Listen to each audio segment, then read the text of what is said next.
Hello, everyone. Welcome back to another episode of the War Report. And of course, I'm joined by always with my good co host GSP. And we're getting rather close. As we're recording this, we are 5 days out from the Electoral College meeting and deciding who the next president is going to be.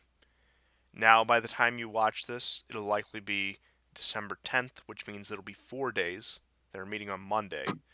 And it's coming down to the wire, really, because for the longest time I thought, Trump has a chance, but if we're being honest, Biden still probably has the edge when it comes to this. Now, of course, to conform with YouTube guidelines, because I would never disrespect our overlords here on this platform that so graciously hosts us, I'm not implying anything, I'm not implying any trickery took place during this election, but all I'm saying is there are several states and state attorneys general. Now, that's technically the plural term. You put the attorneys and then general, or AGs for the sake of simplicity, because it rolls off the tongue better. But I'm obfuscating, I'm wasting time, I'm rambling. But to get to the actual point, several AGs have filed lawsuits saying that the electoral processes in several states, mainly Wisconsin, Michigan, Pennsylvania, and Georgia, because of the way they changed their voting laws so rapidly because of the mail in ballots and everything like that, they argue that they violated federal election law. So that's really the case they're going with now. They're not even insinuating that, hey, maybe this election wasn't entirely honest. They're just saying, look, all these things may have been valid, but theoretically may have been valid, but just the way they conducted it in so close amount of time, they didn't conform with national election laws. Which, I mean, I think that's probably the most solid case they have so far. They have 17 states going in on this. This was a movement started by Texas, and this was just as of yesterday. So really pushing it to the last minute, and I don't know. I think this is probably the best chance Trump has, and I imagine this will get to the court rapidly if they do address it. And there's several speculations where it go from there, whether it's left up to the state legislatures, whether the courts sign it, whatever. Nobody really knows what's going to happen if their case goes through and is successful. But I'm not saying one way or another. I'm not going to say whether or not this is going to be successful, but I'm just saying out of everything else they have tried and everything else that's been going on, I think this has the best chance of succeeding. And I would honestly put it, I know this is going to be a very cop out answer, the chance of who the Electoral College will choose come Monday, in my mind, is literally 50-50. Now, I know the betting odds say otherwise, but again, just shot in the dark, gut instinct, I'm saying there is a 50-50 chance on who the next president will be. There's, because, look, it may just be I haven't kept up much in recent weeks because the topic became a bit tiresome, if you tell by my sparse coverage on the show of it over the past few episodes. At some point, like after mid late November, it just became you repeating the same things over and over. But at this point, I've always given a slight edge to Biden. I'm willing to say that this is split right down the middle, and come Monday, neither result will surprise me in the slightest.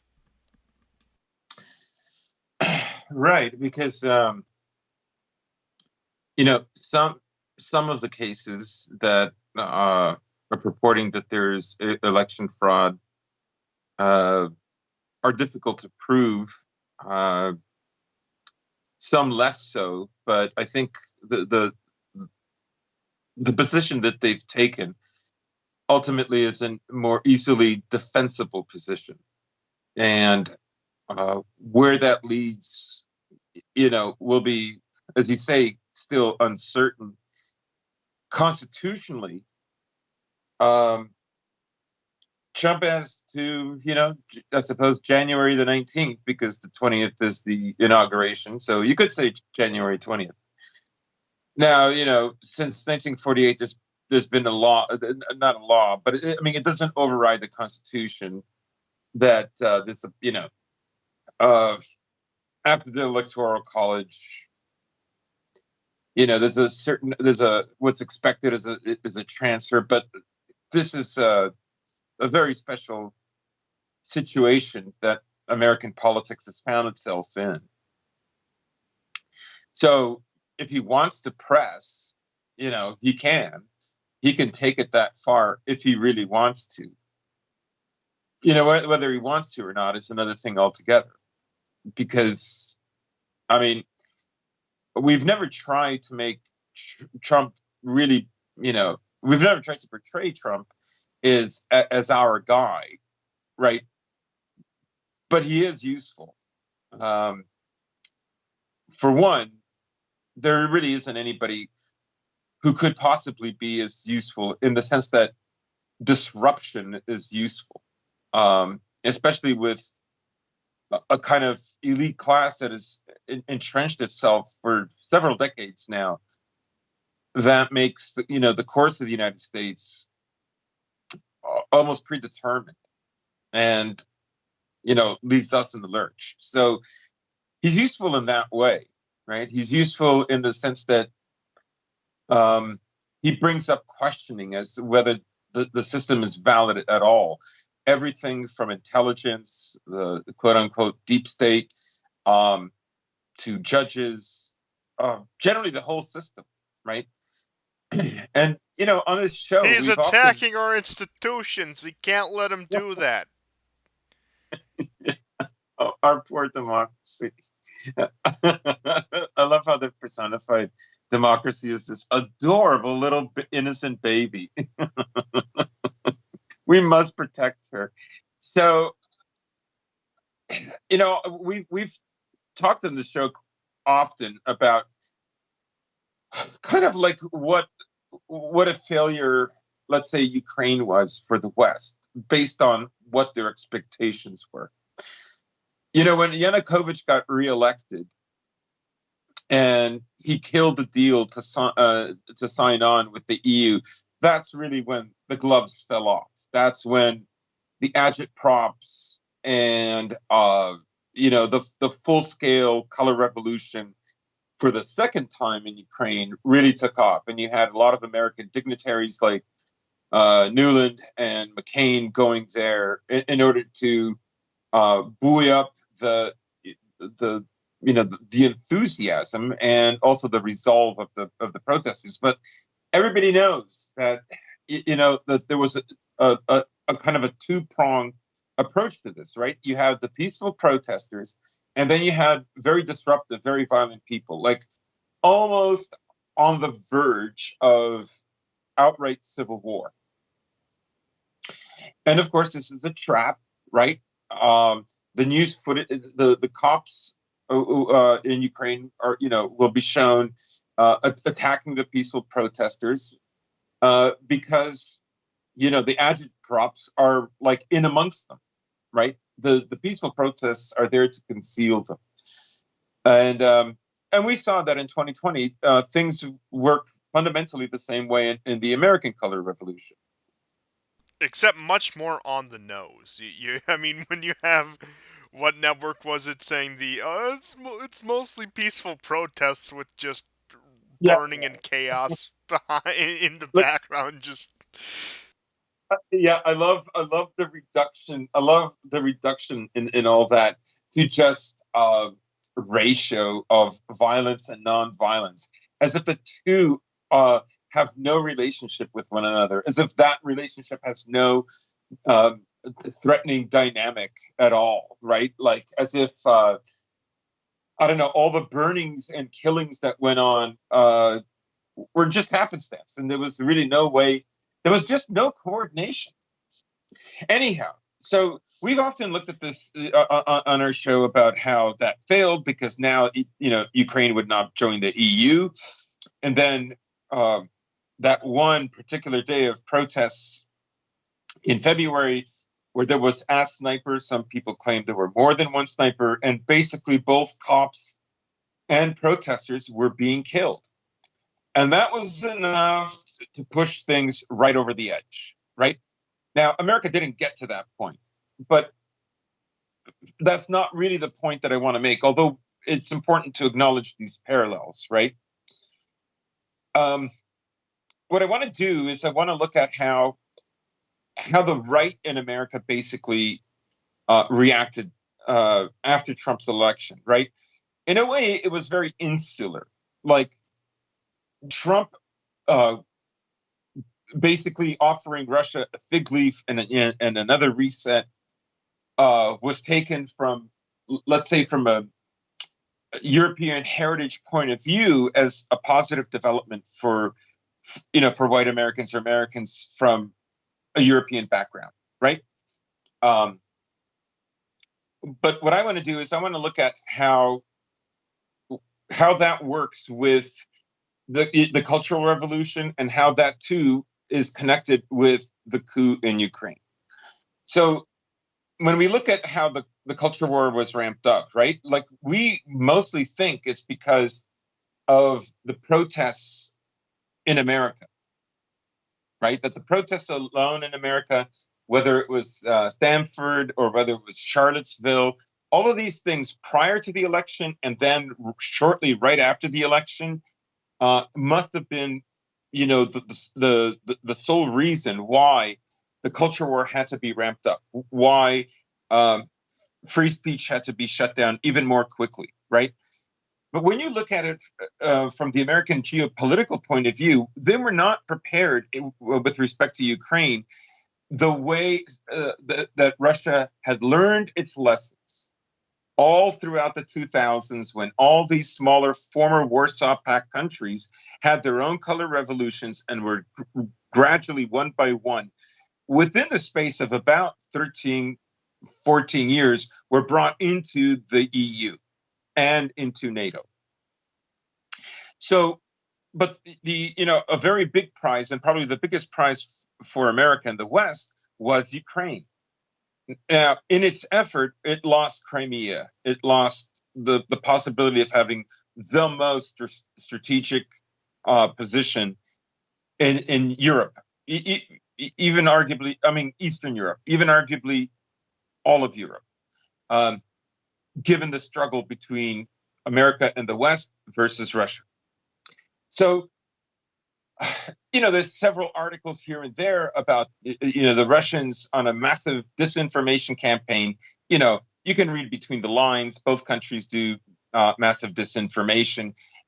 What that is Yeah, what do really you think we are? That's right. Joke's on you guys. So basically what they're really saying, if you read between the lines, is the Russians got wise to us and they outperformed us in fifth generational warfare. They figured out the tactics. Yanukovych might have gone away, but they got something else in return.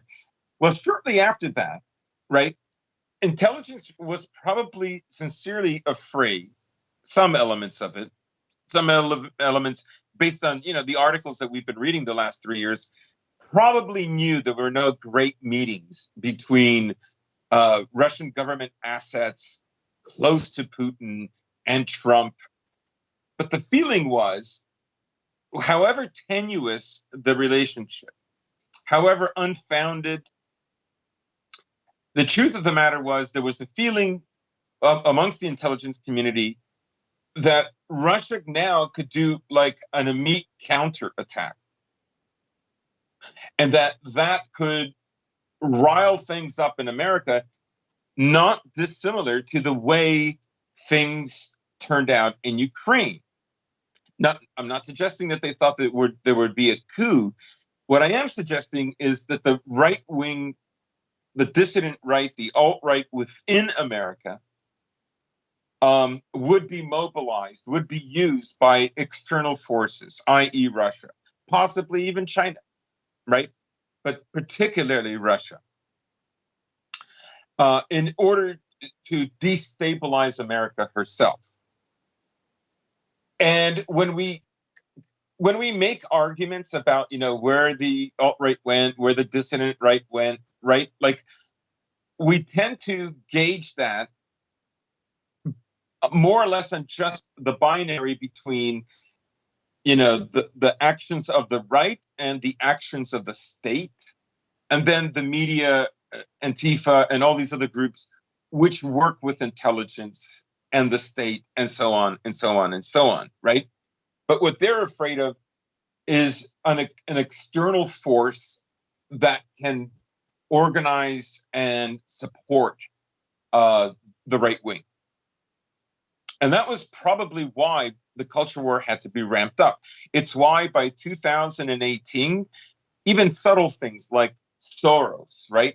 Mentioning Soros was anti-Semitic. Mentioning Soros, that's getting old.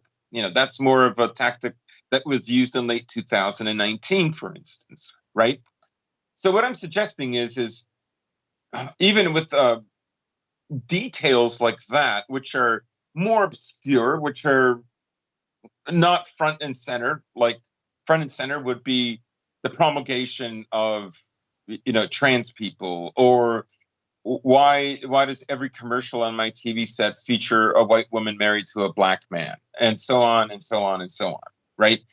So that had to be ramped up, and that was primarily because I suppose American intelligence and American elite power and the inner party basically know that within America there isn't anyone that's going to actually help or can help long term, right? Doesn't mean it can't be problematic. It doesn't mean it doesn't optically look very bad for America and reduce confidence in American leadership worldwide. It does. It does all those things, and all of those things, from their perspective, are bad, right?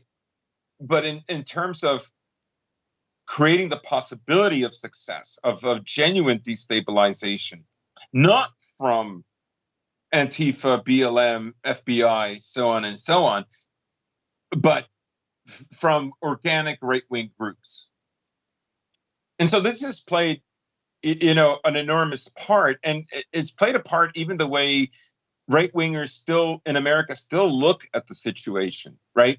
They don't look at the situation as like the potential of foreign disruption in America. I mean, they do. They acknowledge it. It was kind of acknowledged in 2016, and I suppose now that the years have gone on, and we know that there isn't really any support at all. I suppose we can ignore it, but I think I remember even prior to Trump announcing his election, I remember thinking that like this is what it would take. Like to change the system would literally mean foreign actors would have to get involved. So I knew even back then, I think a lot of people can intuit the level of elite power and just the institutional power within America. We don't have to dredge up all the examples. Everything from NPR to why do Supreme Court judges who are apparently conservative still vote in a way just as a liberal would do, or even as a rad lib. How does that make sense? And so on and so on and so on. So I just wanted to bring that up about how what a role failed American policy externally had on internal American policy within. And this does show I think, a great weakness, right? And it's why I think on this show that, in a sense, we still support Trump because of the disruptive nature that he causes, right? Like, that is important, right? I'm very sure that a lot of people who adored Obama felt good about themselves, that there was a president with brown skin. How, I mean, with these people, literally, that like it was a kind of a psychological relief, a relief of guilt, even that America had chosen this man as president, right? And then, typically of Americans, even on both sides of the political spectrum, no matter how empirically unsubstantiated a narrative is, they will still hold on to that narrative because that narrative for them is literally like a religion, right? You could point out all the contradictions involved in the Obama administration, but the narrative that America finally got an Afro-American or a mixed race American or a brown American as president trumps all of that, right? Like it doesn't matter that you have women and trans women bombing, you know, people with using drones to bomb people. And now, you know, we're hearing in the last 2 weeks something like 88% of them are actually innocent. You know, they're not the people they're looking for. Again, the overall narrative of having women and trans women doing this is somehow it somehow overrides all of that. So anyhow, that's my, I guess, my little tangent about how looking at you know, geopolitics on a grand scale and how it affects the domestic um, order within America. That's kind of the case for every global empire, isn't it? Just going back, you look through the dominant or dominant powers at the time. It depends on whether, again, it is an era of unipolarity, that such as one we're living in, or multipolarity, which is the historical norm. That within the sphere of influence of every great empire, and especially now with how quickly we were able to communicate and just technology, the internet, etc., the internal strife, the internal conflicts of that dominant power are played out across the world, and those tactics are applied abroad, and the tactics that are applied abroad are then applied at home. It becomes a self-sustaining mechanism where one feeds the other, and it just goes back and forth perpetually. And I think you put that in a very clear and precise way when you're talking about that, especially with Ukraine, especially realizing that, you know, it was a moment of vulnerability. The fact that Ukraine didn't collapse, and then within 2 years, you had. Well, I mean, Ukraine did collapse, but the fact that Ukraine didn't completely collapse and that Crimea ended up in the hands of Russia with separatist groups in the east, and then within 2 years of that, 3 years of that, Trump runs for president and then is elected. It shows that, again, two major failures in a row on their part, and they're and I think you made a great point about how the responses were pretty much the same when you boil it down to what it was. But moving on from that, one small story I want to cover just because it is hilarious, and you get these sort of stories. It seems like all the time out of California. So of course, Congressman Eric Swalwell, who I believe was the one who threatened that he got in a Twitter fight with some just random boomer conservative account and pretty much said some guy telling him his gun, some guy telling him off for his gun control proposal, saying like, well, the government has the nukes, like just like the most stereotypical sort of lib thing you can get out of a sitting congressman.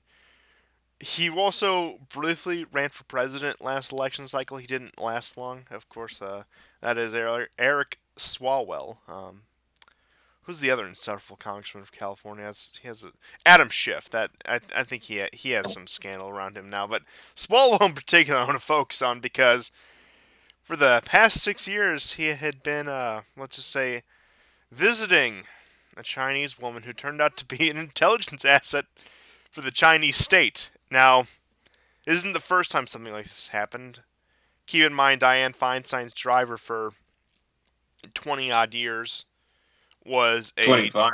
25 years was a Chinese Yeah. agent, and I don't know what it is about California. Those are the two big ones, but you get these kind of stories out of California all the time. Apparently, for Chinese intelligence, it's just like it's like a turkey shoot when it comes to compromising California politicians. Like I said, I'm pretty sure Adam Schiff had a similar scandal. I could have him confused with somebody else, but and the funniest thing I think about all of these cases is that these were the primary people who touted the Russian interference. Russia put Trump in office. Trump is Putin's puppet. Moscow, which they're the people who peddle all that sort of stuff. It all comes from those Southern California congressional districts, the senators from California. Surprisingly enough, Kamala Harris, not that at least that not that we know of, hasn't had a similar story. Again, being a prominent California politician, both AG, now senator, and possibly next vice president. We'll see how those things work out. But and when it comes to compromising your country's state secrets for the sake of having a mistress, I think he probably could have done better. This picture's like, you know, look, just not to get too far off topic, but personally, Asian women aren't really my thing. But you can appreciate objective beauty. But in this case, and not even to be too picky, but I figure for a congressman sitting on the intelligence committee, he could probably get a better uh, Chinese spy to honeypot him. Look, maybe that's just me, and it does go to show that a lot of the conservative narratives about China, I would say, are half true. You see that with like a lot of the Beijing Biden stuff, where they realize, yeah, there is a vast amount of Chinese influence, but I don't think most of them, especially just like mainstream norm conservatives, take that extra step and realize rather than it being a one-sided relationship, it actually is a very uh, codependent relationship where it happens a lot on both sides and that it's so intertwined on both sides. But I think the only difference is here, I think the reason why you see this happen in America, whereas in China you see entire ring of CIA agents executed, it just has to boil down to the competence of the intelligence agencies. And not that the CIA was ever particularly competent. The Cold War is full of examples of that, of their gross failures and incompetence, etc. But it seems like the only thing they're good at now is, and even the State Department outdoes them at this, is color revolutions and these sort of peaceful protests and overthrowing governments without really overthrowing governments, supporting protest movements. Where it seems like Chinese intelligence is a fine-tuned machine that can actually accomplish its goal. And I'm not even trying to defend the American intelligence agency or anything here. I think most of them, if not all of them, should be completely abolished and replaced with something, again, more competent and more moral, but that's aside the point. But you look at this, and you're supposed to believe that a global superpower that, again, has several of these cases happen, two of them being members of Congress, one member of the House, one member of the Senate, with various other elected officials, bureaucrats, etc., in there. I'm supposed to believe that a country with this many holes in its national security, or even for the sake of the American empire, like maybe they were stealing secrets that really would have no effect on the safety of everyday Americans, but maybe, for example, the American position in Japan or the Philippines. But I'm supposed to believe that this global empire, this global superpower, can somehow outcompete its rivals and survive as a great power into the next century when stories like this happen, and where it can get entire rings of intelligence agents wiped out just because of a few moles, a few sellouts, people within American intelligence. And again, that's not even to get into the problem of infiltration of American intelligence. You saw this all throughout the 80s. Probably the most famous case is Jonathan Pollard, who's been making headlines recently with the uh, commutation of his parole by Trump. Mhm. Well, but And there was also a very strange admonition back in February 2018 of something like 15 to 20 CIA assets and agents who were eliminated by the Chinese government. I mean, I was just struck by that. I don't know where, I don't know if I saved the story. I clearly remember February, like mid to late February 2018, something like that happening. And of course, it just like poof. Like, who cares? Can you imagine? Like, if that, I mean, I'm sure Russia has done that at least once, but you notice how they would never admit that, oh yeah, right? It's very strange. I mean, like I said, I don't know how these agencies can continue to justify their existence even from an imperial standpoint when things like this are not an uncommon occurrence. Hmm. But I just thought it was funny that Eric Swalwell, who like all politicians tries to does the I'm a I'm just like you. I'm normal. I have a family. Gets caught with some Chinese broad that he's apparently either wittingly or unwittingly funneling state secrets to. It's nothing but the finest Pretty from a sad. global superpower. I mean, I'm sure things like this happened throughout the Cold War, Yeah. but I'm also sure they weren't this obvious. And I can only imagine, like, even just 30 years ago, 40 years ago, something this obvious happened. It's like, I don't know. Even though we, by that, I mean, me and you and the people who watch this show have a general better understanding than most people about the direction things are going and sort of the dire situation the American nation and American empire is in. I'm still somewhat taken aback by these stories, even after Hmm. the past 2.5 years we've been doing the show and documenting sort of the quote unquote decline. I still find stories like this mind boggling and a bit hard to believe. Yeah, I mean, it really is amazing how compromised America is. Like, obviously, I think one of the reasons why it's not more widely condemned is because, well, if we really disprove it, what if somebody thinks we're being racist? You know, ultimately, it's cover, and I'm very sure the Chinese are aware of it. Especially based on that. I think again, 2018, there was a report where Chinese intelligence had created a word for white liberals in America, and it was some derogatory term, and it was basically they understood their entire psychology. So yeah, I mean that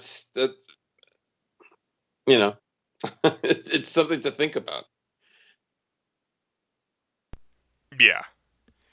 And it is, and honestly, I think at this point, any country that doesn't have a major bust of agents operating within America to the degree that both Chinese and Israeli agents operate shows that they at least have some goodwill towards America. I mean, the fact that yeah, we've caught Russian spies, etc., especially during the time of the Soviet Union, but we've never had this much of an extensive bust of Russian intelligence assets or even Iranian intelligence assets. And I do think the only explanation I can come up with this, let me know if I'm off base here, is that there has to be some general level of goodwill towards these countries if they can't if they choose not to infiltrate such a porous system. Mm. Like you would figure even like second rate, like I said, second rate countries like Iran or North Korea would be further entrenched within, uh, or at least have some backdoor into American state secrets. Now I know neither of them really have diplomatic relations with the United States, so that may complicate the issue a bit further. Not to mention the increased tensions, but I mean, all the various small second and third world countries we've had problems with. I mean, hell, I'm surprised we don't. We might, as time goes on, hear about more Turkish intelligence assets busts, or as again, just any various countries out of all of these. And I really, again, I'm at a loss for words for these kind of stories, and the only thing you can kind of do is laugh at again how rapid the decline was. Like the fact that these stories have become really both extremely Con- believable, yet still you have that gut instinct of like, how is this happening? And I don't know. I think but again, I go back to this. I think the funniest part is the woman they got to do it and how easy it was to compromise a sitting congressman from California who, by virtue of that, by being in Congress and everything, not only the pay they get, but the insider information, the insider training, that definitely doesn't happen. I would never imply anything about our public officials. I have the utmost respect for them, and I think they're some of the most honest and hardworking and they have the most integrity out of any Americans out there, and they would never abuse their office in order to enrich themselves. But I think it's interesting, and out of people who could potentially do that, but of course never would, that when they do get compromised, it's over stuff like this. It's like, Yeah. honestly, we've come so far since it's the Monica Lewinsky story. Nobody even thinks about that anymore. And to the point where you know, just Bill Clinton, he got down with some intern, and it was an outrage for a little while, but apparently every elected official in California is in bed with the Chinese in some way, whether that be literally in bed in the case of Eric Swalwell, even though I don't know what Dianne Feinstein did with her driver. Look, there were 25 years there. I don't know what Feinstein gets up to, and I really don't want to go down that road. But with that out of the way, I think we should move on. I think we've said all that can be said about this Mhm. this relatively, I don't even want to call it minor story, but in terms of the coverage gotten, it's been a minor story with everything going on. But to the European Union, Okay. and they are having a summit on how to reset relations with the United States to heal the wounds that the Trump administration left between the United States and Europe, to really reconcile and make sure they can all hold hands and return to the old world order. But it is funny, within this New York Times article I was looking at over this, they immediately say that France and Germany have a major point of disagreement on the direction things should go. And you know what maps I'm going to bring up? You know what maps I'm going to bring up right now? Mm. My favorite maps. And Oh, this is the yes, yes. projection of how they think Europe will go. And the one right here with more pink is the direction Europe wants to go if Trump remains in office, and pink again is disengagement from the United States, not like closing off relations or becoming hostile, but seeking other options, so to speak. And there's no dark pink or purple on this map, which would mean outright seeking close relations with China. But again, the dark blue means strengthen relations with the United States. The light blue means maintain. But again, you'll notice on these two maps, France and Germany are at least projected. Now, again, these aren't official state policies. These are projections based on some foreign policy think tank. Can't remember the name of it, but it's, I don't know. Is the Rand Corporation? It's one of those people. Brookings, Mhm. whatever. One of the various foreign policy think tanks that all blend together. And these are their projections, the way they think things would go. But again, you'll notice the two consistent ones are France and Germany. And it was a little surprising for the New York Times to acknowledge that, hey, maybe the damage Trump did will be long term and it can't be done. So it's sort of an admission that, love Trump or hate Trump, he has made an impact. And like you said, I've taken this position on Trump for the past few years. Look, he may not be our guy. He may not secretly be on our side. QAnon may be all fake and everything, whatever. But again, even unwittingly so, as you said earlier, he's useful.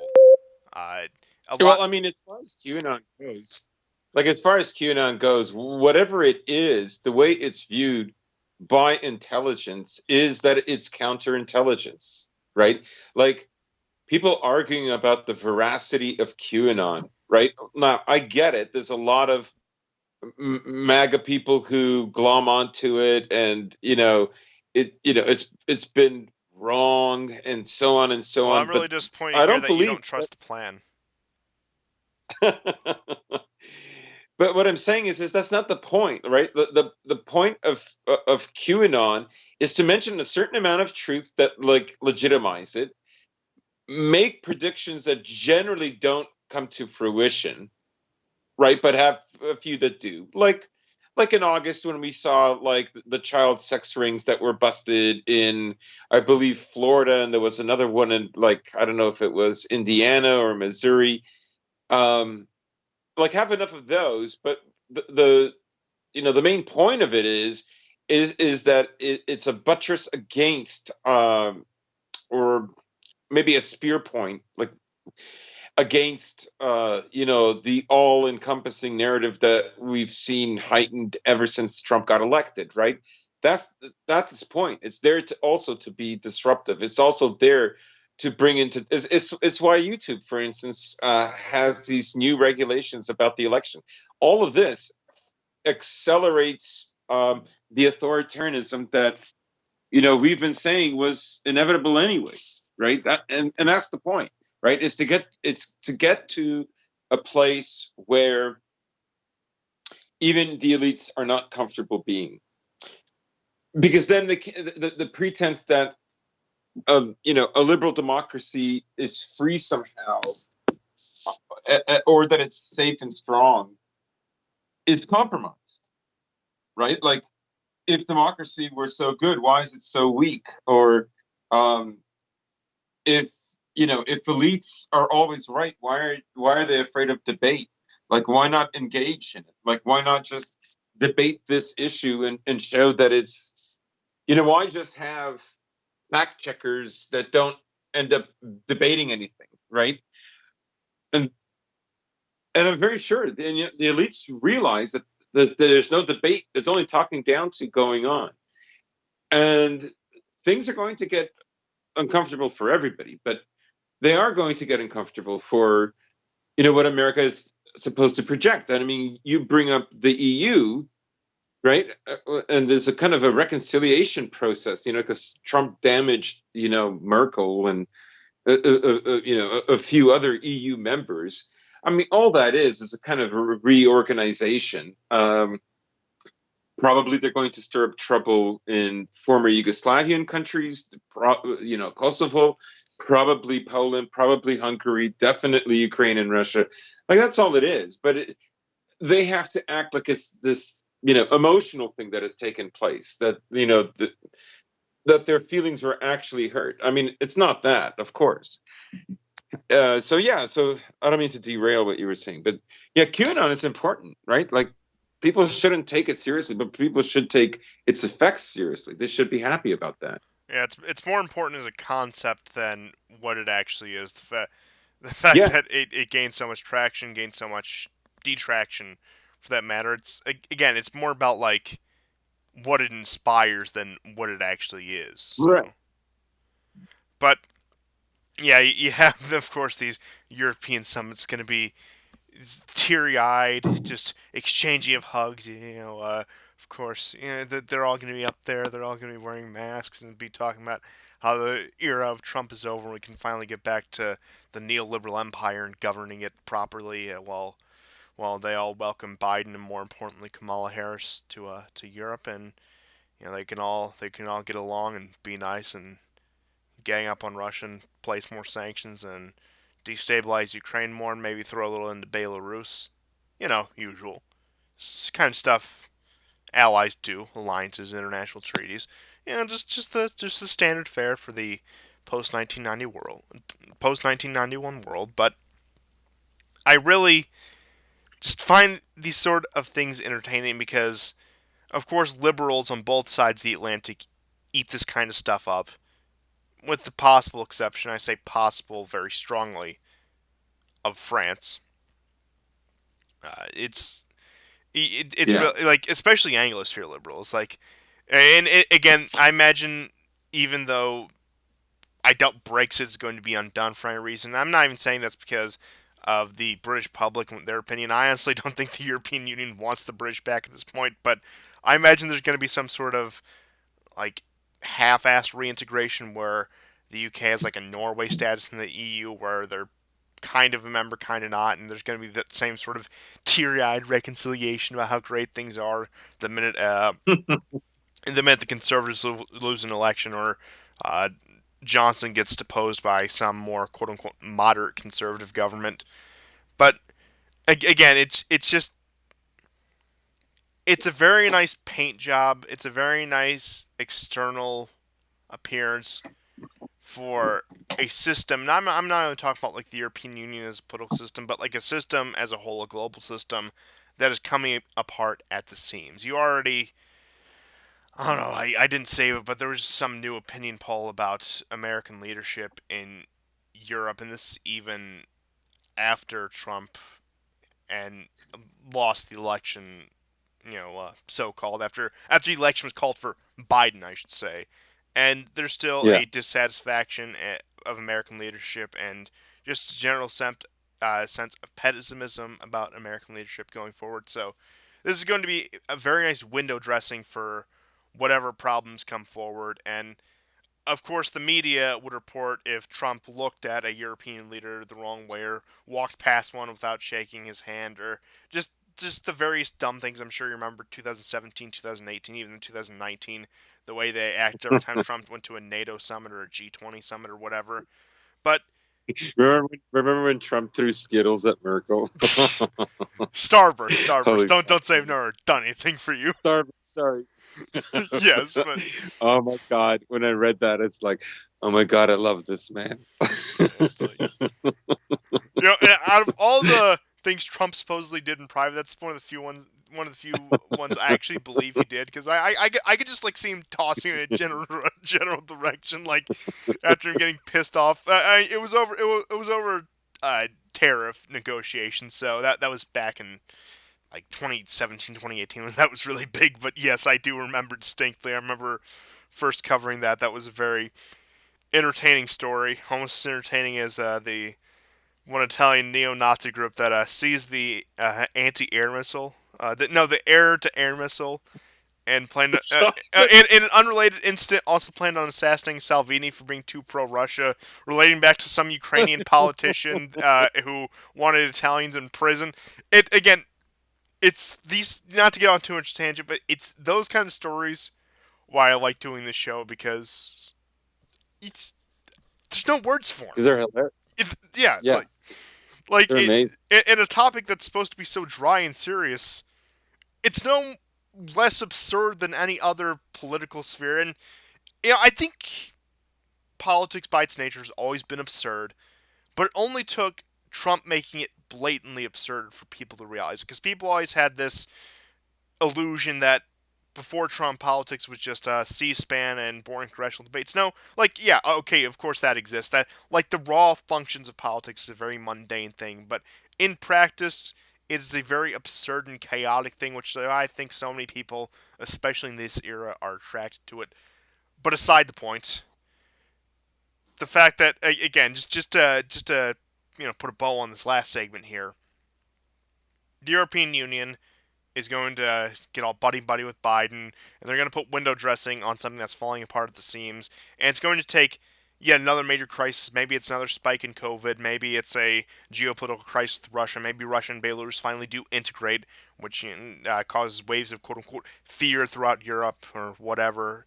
Or maybe it's some crisis. Maybe it's another migrant crisis. Maybe it's none of these. But point being is, yeah, you're just one or two crises away from showing that this alliance was uh, damaged before Trump. Trump exacerbated it, but it is going to be damaged long after Trump. Even when you do try to, return to normal and build back better, as Biden has been telling us. Well, that's one of the lamest mottos I've ever heard. But I think also we should touch upon that.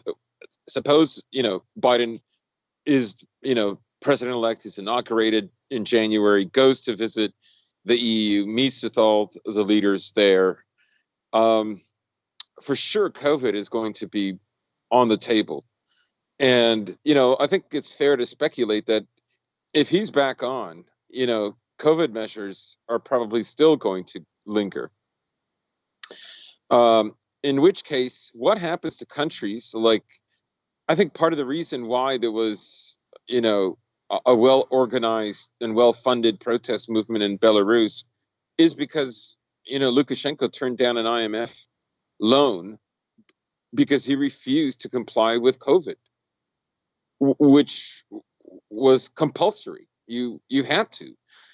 And you saw the amount of investment that the West put into Belarus. Now, you could argue that all his elections, he always finishes with 80% of the vote, right? So why this one? So obviously, I think they're connected, and there's a distinct possibility that if some of the European countries continue to have COVID measures, well, what that is going to do is it's going to bring about more protests.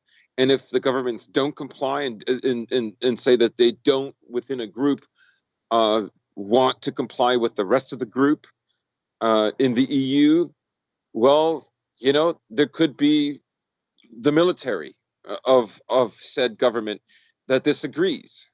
Um, it depends on it depends on their resolve. So I think we are going to see, if it's not COVID, it'll be something else, which will test the resolve of the EU, of what's left of it. Yeah, absolutely. And just to continue on that point, that actually leads us to our next story.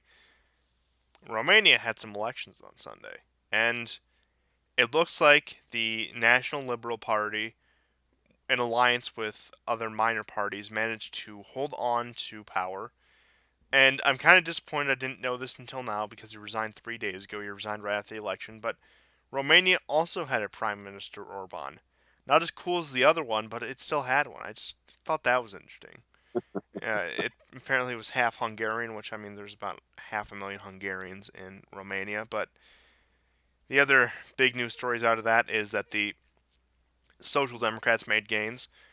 But probably the biggest story is the party, the Alliance for a Unity of Romanians, which is a nationalist and populist party that wants unification with Moldova, got about 9% of the vote, passing the 5% threshold to actually enter into the parliament. Now, how many seats they've actually won because of that, that's to be determined because just, votes being tallied and the way things work in Romanian elections. But the other notable thing about this is that this party actually did so well because of a lot of diaspora votes. A lot of Romanians living in Western Europe voted for them, as opposed to the Progressive Party, which they usually vote to.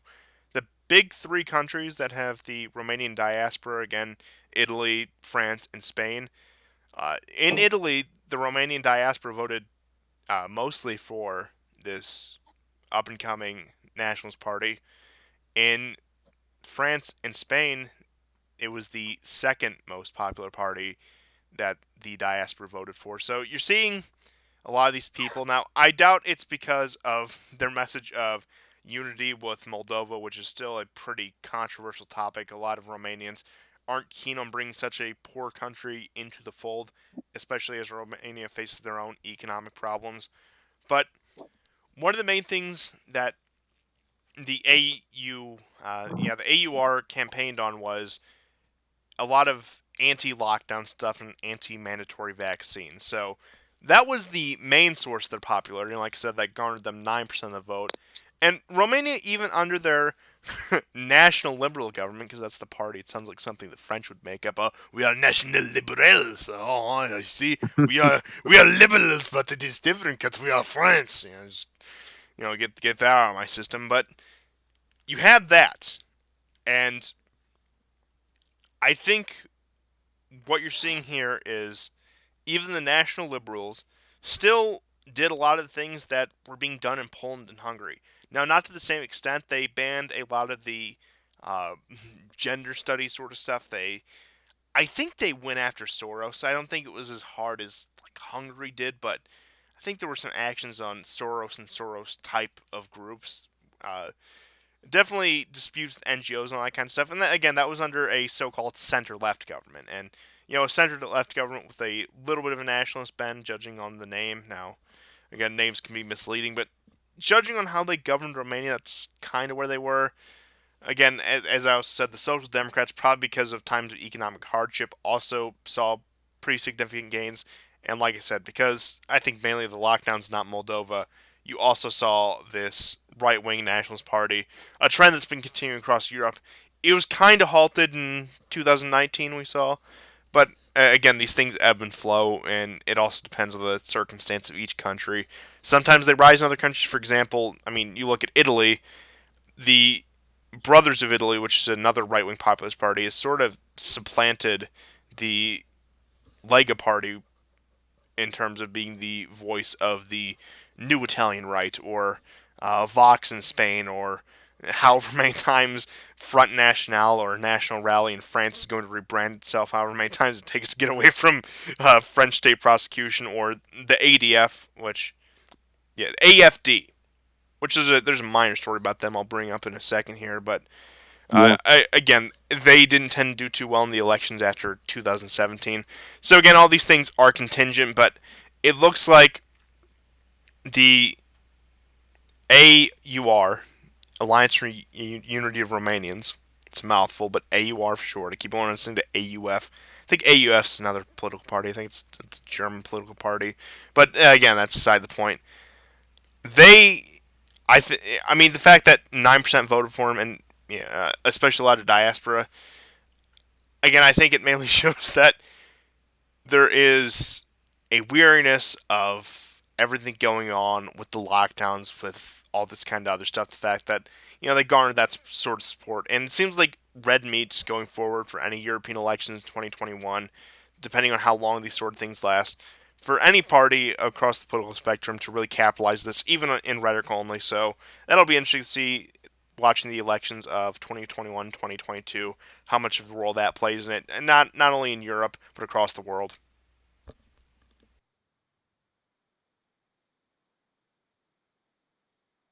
Hello. Yeah, I'm still there. Oh, okay. I thought I lost you. Okay. But yeah, as well, yeah, that's pretty much all I had to say about that. Now, for that brief story about the AFD, also apologies for the bit of technical difficulties we have there. Those happen sometimes. They're much less than they used to be, so I can't really complain. But apparently, the big scandal about the AFD is that some of the representatives went to Moscow. Didn't even meet with Putin, by the way. They tried to, but Putin turned them down. You know, I think he should have. I think it would have been funny. But generally, from a realistic standpoint, it does make sense in terms of distancing themselves, even though they may have a more sympathetic view towards Russia. Maybe they support Nord Stream 2. I mean, they do. A lot of them do, at least. And again, they oftentimes get called by the European press the main Russian agents in Europe, etc. But I do think it's funny all this coming when Germany is hosting or did host Navalny for how long, and this isn't a one-off Yeah. thing. Navalny, he loves it in Germany. I guess that's sort of his base of operations. Huh? Where else did we Right. see That's anti-Russian okay. subversives hiding out in Germany? I think this has happened before. I might be something off, but I'm pretty sure some people wanted to overthrow the Russian government hid out in Germany before. Look, it just sounds familiar. I Right. can't I can't I can't put a time or date or names to it. It just sounds like a story that's happened before at some point. Yes. Yes. His name escapes me. I think it started with an L. Yeah, yeah, I'm yeah, not sure. yeah, something like that.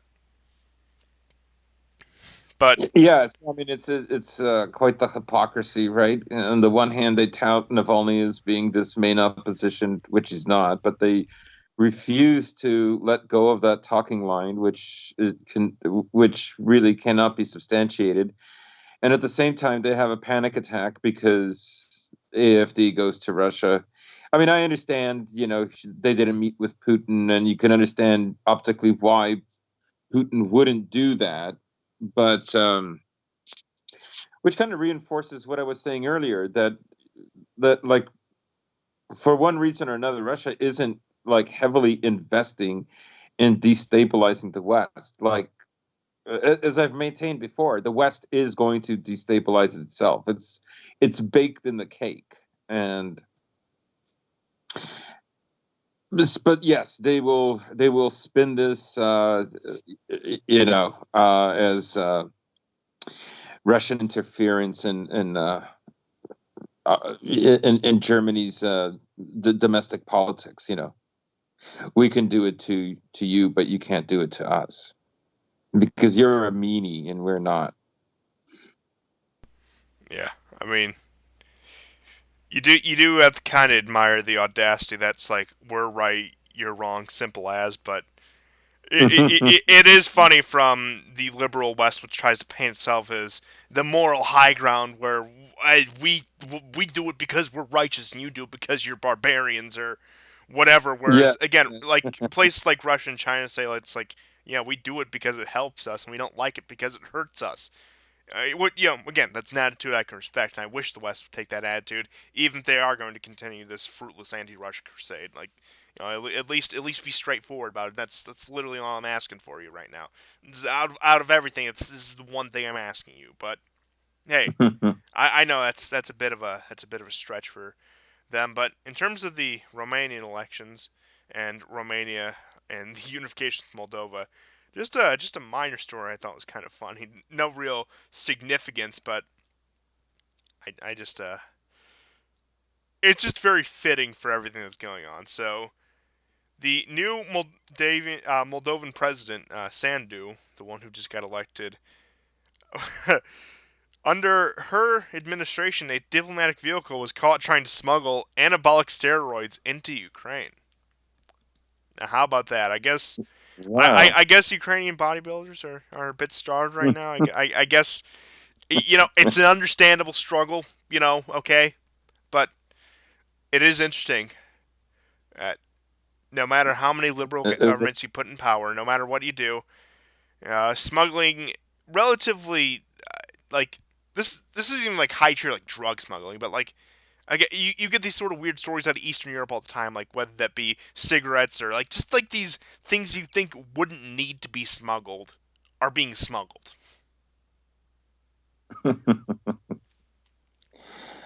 Right, but and also, to touch upon Romania and Moldova, Moldova formally recognized Russian as a legal language.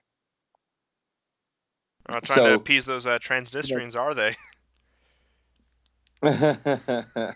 well, I mean, as I was saying, about a month ago when they were having their elections, that given the track record so far, that even if they do elect, a quote unquote EU puppet, a Soros shill, that they don't have the kind of power and leeway they once did, Yeah. which is bearing itself out. Well, with all that out of the way, you want to get into some actual serious news? Pardon the pun. Sure. Okay, I actually don't have my map set up. I know I horrible crime I've committed, so we'll do that. We'll do that right there. But we'll get our Syria map up and we'll shrink that down a little bit for the convenience of our audience, because that's what we do. That's what we do this for. We do it for you guys. But busy week in Syria. No surprise. There has been. It seems like a lot of activity by Iranian forces. I mean, you had Iranian aircraft over Damascus, which is first. I didn't know the IRGC provided their own aircraft. I figured they were just mainly a ground-based force, but I guess they have an air force too. They also have been active in eastern Syria. The government has again been getting into a dispute with the Kurdish-controlled territories, the SDF. Looks like there's been more fighting in Afrin between Turkish-backed forces and the locals there. The Turkish forces in northern Syria in that occupied zone have been cutting off water to the populations again, as well as shelling. Doesn't look like there's been any chasing around of American patrols lately. Either that or they stopped reporting on it. Again, the usual brief resurgences in ISIS. They executed some civilians in eastern Syria as well. But it looks like the government has sort of ceased with operations in Idlib, at least temporarily. But it looks like Idlib and northeastern Syria, you just look at the amount of territory they've lost and how slim the area is now. It looks like it's eating itself alive, so there isn't really that reason to apply that pressure, and perhaps the pro-Assad forces, whether that be Assad's forces itself, pro-Syrian government militias, Iranian forces, Russian forces, are laying a bit low as things get more tense with the election in the United States. They really don't want to draw any attention to themselves because early on, after in the lead up to the election and right after the election, it was a very hard push towards Idlib, towards northwestern Syria, because everyone was distracted, especially when the elections didn't really have a conclusive results at first. They just kept pushing forward into Idlib, but it looks like they've kind of shut up about that now, and I can't really blame them.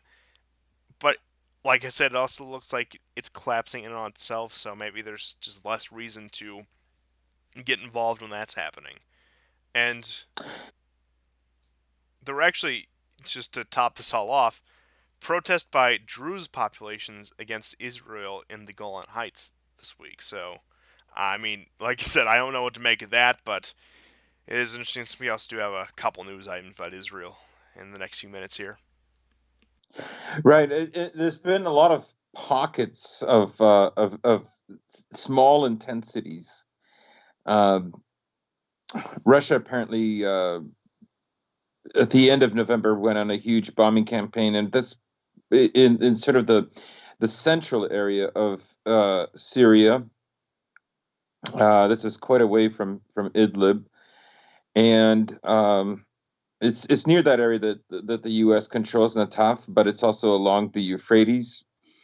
So, uh, I mean, that's an area that's been plagued with ISIS presence for quite some time, and it has sort of bifurcated both forces and strategy and planning of the Syrians between it and Idlib.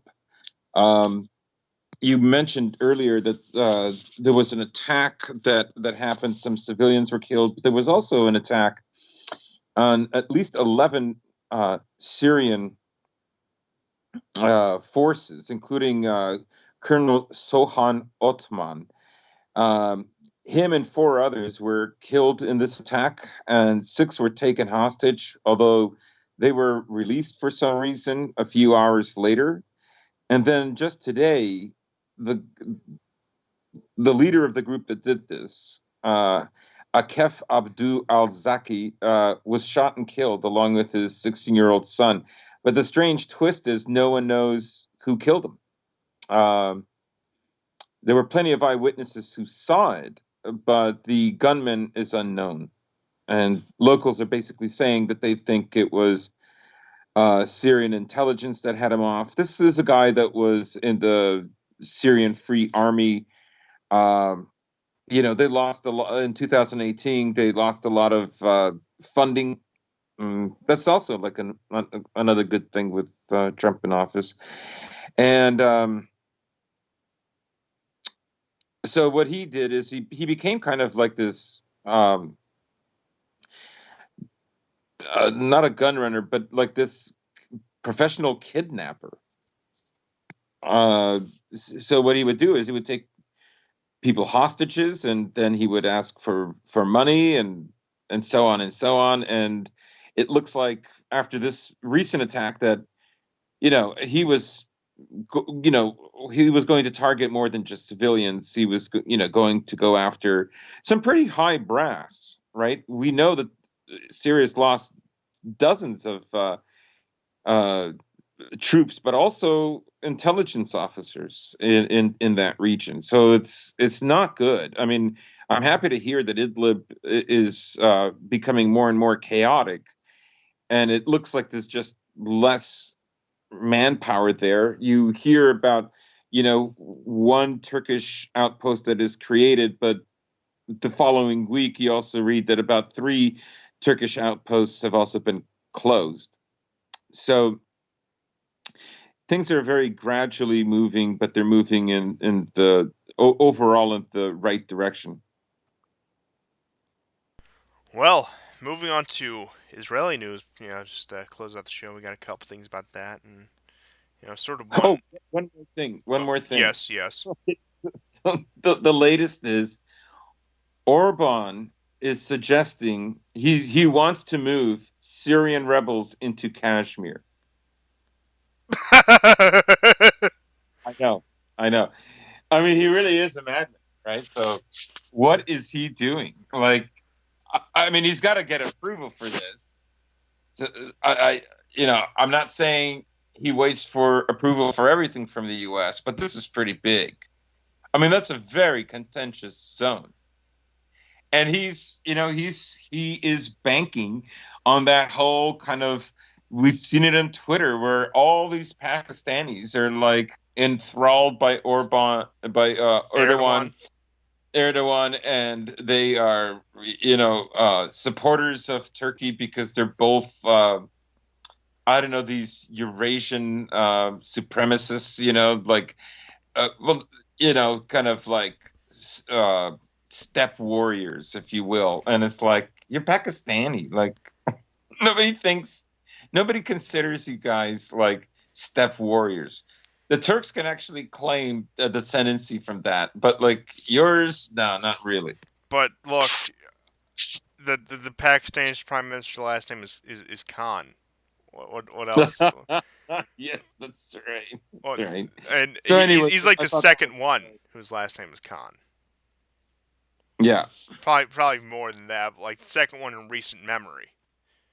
But I mean, maybe they are, maybe they are. But wouldn't that be something? I mean, oh, like, huh? That would be all sorts of things. I guess Erdogan's just looking for a new theater. I suppose he kind of won in Azerbaijan, so it's time to move on to the next. But as I was saying about Israel, probably the most important piece of news out of Israel this week is that the Galactic Federation, which is allegedly an alien government, has made contact with Israel. Says their former Minister of Defense, but only Israel, and nobody else in the world can know. No other governments can know. But yeah, it's like, hmm, I mean, it really is the modern version of God's chosen, right? no, Like it it, it, it alien. it is the chosen people narrative in the age of Reddit. That's Yeah. that's that's what that is what we're experiencing right now. But I just felt the need to mention that, which I honestly, that kind of story just makes me think like, oh, something big is happening because they're putting this nonsense out here, and this is just supposed to be some sort of distraction. But in terms of actual Israeli news, there's been a vote of no confidence against the sitting government. Now, keep in mind, this was an emergency government in order to deal with COVID. This was a unity government between Netanyahu and Gantz. So it looks like Israelis are taking to the polls yet again. Now, I don't know if that's going to be at the end of this year or at the beginning of next year. I assume sometime in January 2021 is when the next Israeli elections will be held. But let's see if they can get a conclusive result this time. And yeah, that'll be interesting. That'll be interesting because Trump won't be in office, and you did see this in 2015. This is one thing that a lot of conservatives like to bring up, that Obama did offer assistance in the Israeli elections to Netanyahu's opponent in 2015. Which I can't remember his name, but again, he offered to help the more liberal party win the election. This was, of course, at the height of the Iran deal, that sort of stuff. So we could see something similar out of Biden. We could see a passing of the torch, a changing of power in Israel. Now, Hmm. I wouldn't be surprised either way. I also wouldn't be surprised if this is just another inconclusive election that just kicks the can down the road. But with that out of the way, yeah, there's not much to speak of right now beyond the fact that we know that there's going to be another election at some point soon. I was listening to something. I think it was on Friday about these really capabilities to even strike Iranian nuclear sites. Because there were talks about, will Trump do a farewell strike on Iran, so to speak? And with that window closing, with Biden coming in, of course, with the possibility of the U.S. rejoining the Iran deal, some are speculating that the Israelis may take the matters into their own hands and strike Iranian nuclear sites. Now, again, there's been several problems pointed out based on range of aircraft and efficacy of the weapons and the multiple amount of nuclear sites there are, as well as the ones that are underground at that, where you need bunker busters. So, again, I think what has happened at this point, I think it has gone too far to address the Iranian issue in a way that a neoconservative would, because I think unless Biden can cobble together some patchwork recreation of the Iran deal once if he comes in office, that is, I don't see any other way.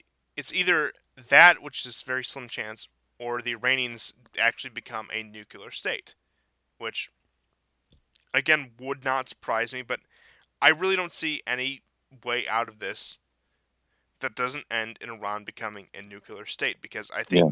I think it's too late to prevent this, and I think any war or military action would be too costly, no matter who would do it. And again, the nuclear security would guarantee them uh, pretty much from invasion. I mean, look, North Korea is sort of a prime example for that. If you can get an operational bomb, people will generally leave you alone. Now, again, of course, there was worries in 2017 the direction that was going to go in, but it would give Iran a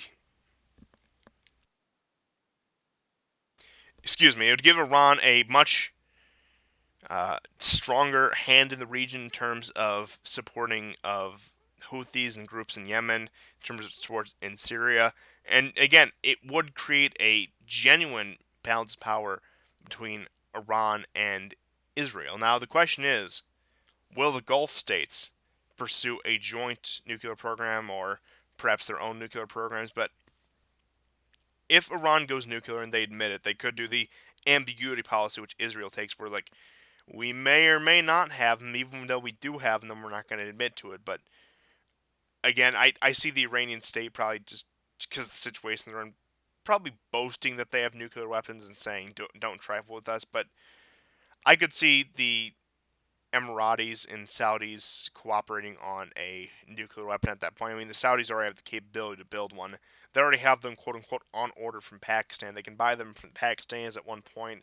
That was one of the conditions of the Pakistani nuclear program and the funding that they poured into it, that they have direct cooperation with it. And I could see them using that, again, just to build off of that and literally build their own nuclear arsenal at that point. So, again, we could be looking at something that could either bring an era of general peace. Now, of course, there would be the numerous proxy wars and the reluctance for direct confrontation, as kind of what we see between the great powers of the world, U.S., Russia, China, or we could see something that could turn the Middle East into a quite literally a hellscape if one wrong term is taken. So all I'm saying is we may get a mutually assured destruction in terms of the Middle East because again, Israel would have again, even though they don't claim them, Israel would have nuclear weapons. Iran would.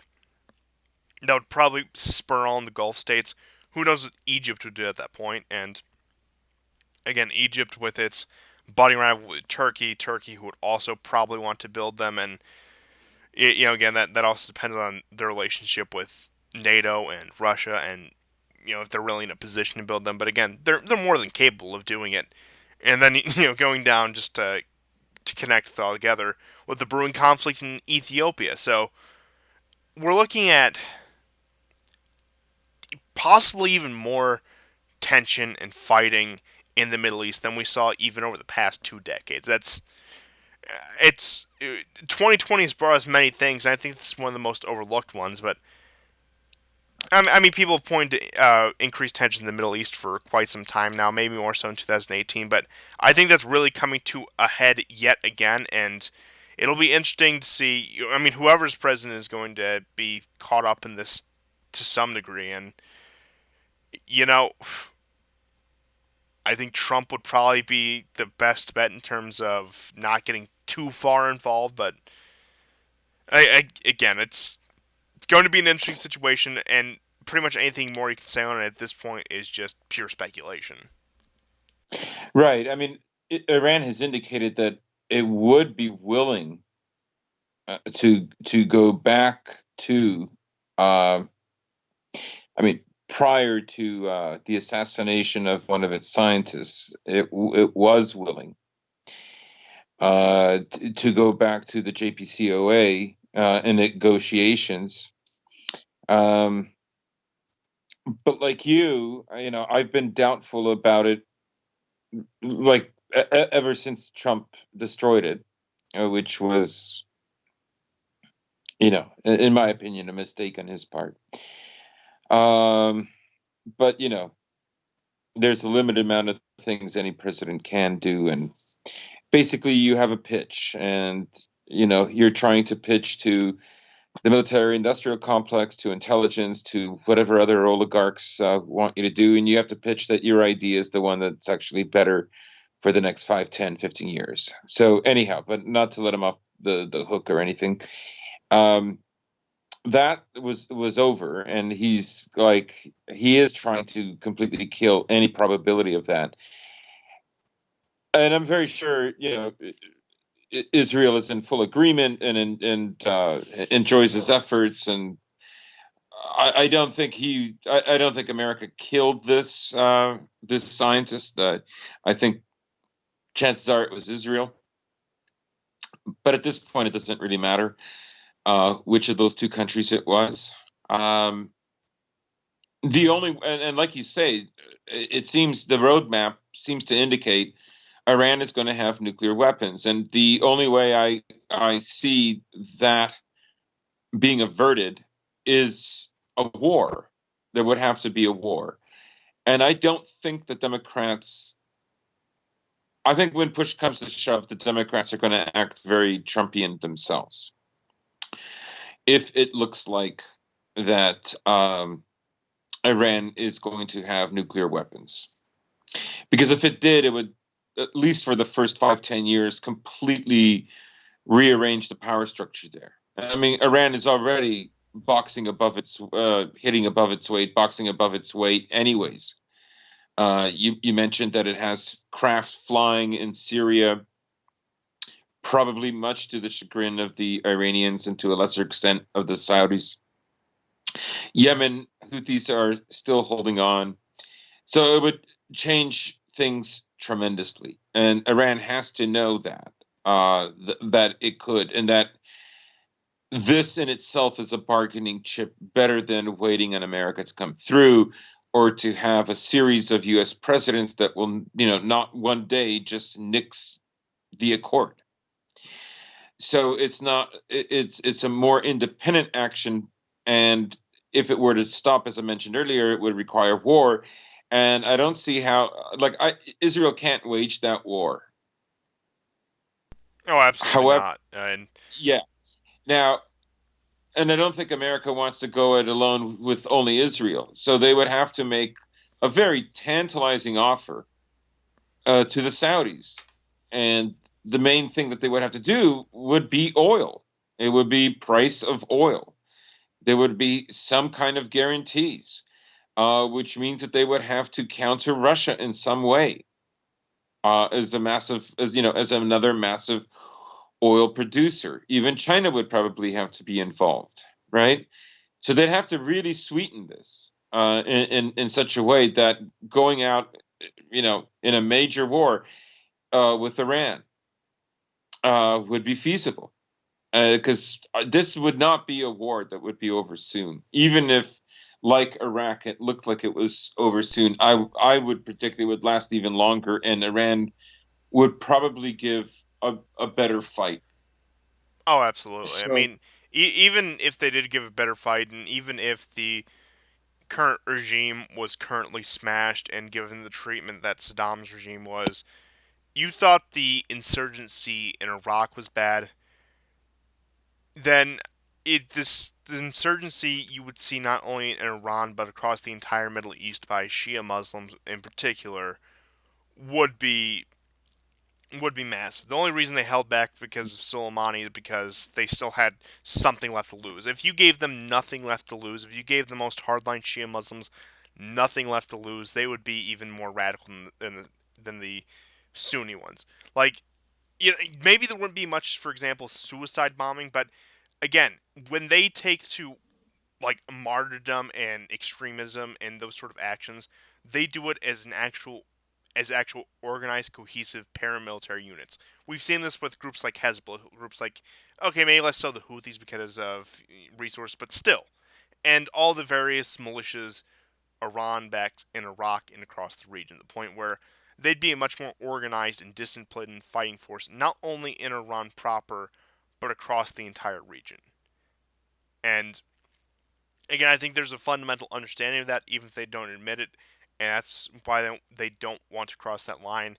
And I think everyone, even the most hardline neocons, no matter how hard they talk on the issue, no matter how hawkish they are with Iran, they still, like everyone, just want to kick the can down the road. hmm yeah. Like I said, something that may have been bloody in 2003, but was still feasible, has moved far beyond that point, and maybe not in terms of American casualties because of the way things it would be, but it would be worse than Vietnam in terms of prestige, in terms of resources, in terms of lives as a whole lost when you count the entire Middle East, and like I said, not just counting American losses, but it would be, again, it's unfathomable because I can't imagine it. I cannot imagine it happening. I don't think anyone has the stomach for that kind of fight. But one last question I will leave you with on that topic and for the show is, if push does come to shove and we do find ourselves on the brink of war with Iran again under Biden administration, what will Biden call the Ayatollahs? Oh, wow. Oh, I know you already have something probably a lot better than I can come up with. I do not, actually. No, okay. I thought you did. I don't know what he would call them, but he would probably preface it with malarkey. I'm not sure. Yeah, probably. I don't know. I think it would be like borderline quote unquote racist without quite crossing it because the circumstances he's in. Again, but you thought Trump with Kim Jong Un 2018, 2017, 2018 was those real war words. Wait until you see this one because Trump is still semi coherent and he's just a bit of a buffoon, and his threats at least make sense. But I can only imagine the kind of threats that Biden would issue to Iran will probably issue to other countries such as Syria, such as Russia, wherever in the Balkans conflict may break out, whatever. But I think that's all we have for this week. Yeah, that's all I have. Excellent. So thank you everyone for tuning in to this very all over the place episode of the War Report. It's been this past few episodes have been like that. The news has been a little chaotic, if it may not seem like it in the areas that you wouldn't expect. Besides, of course, the totally legitimate election that is definitely going off swimmingly without a hitch. But with that being said, I guess we'll see you all next time and goodbye. Goodbye and take care, guys.